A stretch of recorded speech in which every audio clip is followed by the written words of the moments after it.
Dark clouds are hanging over Europe. The European people have been utterly betrayed by their elite.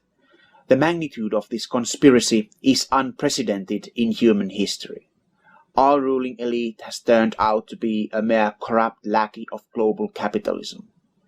These high-priced parasites have stolen the Europeans, their livelihood, their land, their future, and their self-esteem.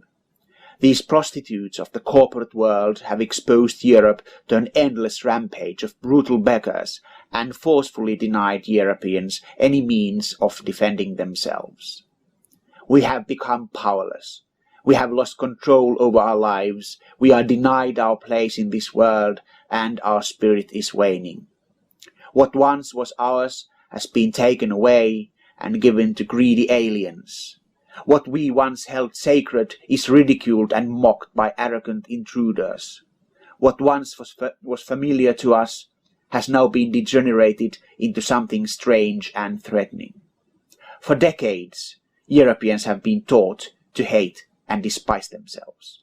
Generations of Europeans have been brought up believing that the world would be a better place without them. They have been brought up to feel the crushing weight of the white man's endless guilt. Europeans are constantly reminded that only through self-destruction can they pay for the sins of their civilization. The death of Europe is the fashion of the day, our demise a sign of progress. The disintegration of the traditional Europe a way forward, the predatory invasions against Europe only the latest trend, self-hatred a sure sign of intellectual thinking. We are called to celebrate the physical, intellectual, cultural and spiritual collapse of our civilization. We have already been brainwashed to believe that the collapse is inevitable and that it is a law of nature that we should die out and the barbarian hordes at our gates should win.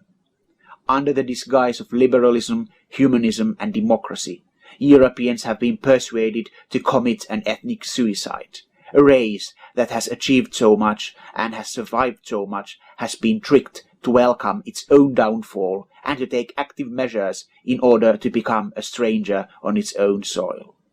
We are witnessing the most vicious and cruel conspiracy in history, the conspiracy to replace the European people, a systematic campaign to wipe out the Europeans from the existence, first by socially degenerating the people and then through mental and physical retardation, to paralyze the ability of the people to resist, to poison the very biological stock where all the great deeds of the past once grew, so that in the end a herd of geldings would be easier to usher to their death rather than the once proud race of warriors, craftsmen and explorers.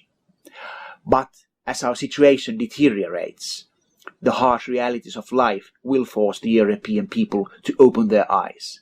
Undoubtedly, the media will try to deny the truth until the end, and the academic elite will keep on spreading lies as it has always done. But once we hit rock bottom and face doom, the truth will come out.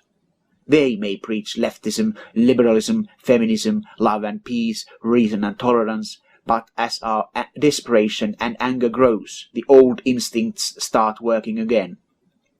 We are biological beings, after all, and we have the will to survive, the need to protect our offspring, and the urge to defend our territory still intact. They cannot erase them from our genetic makeup. You can fight nature only so far, but once you have crossed the line, nature strikes back.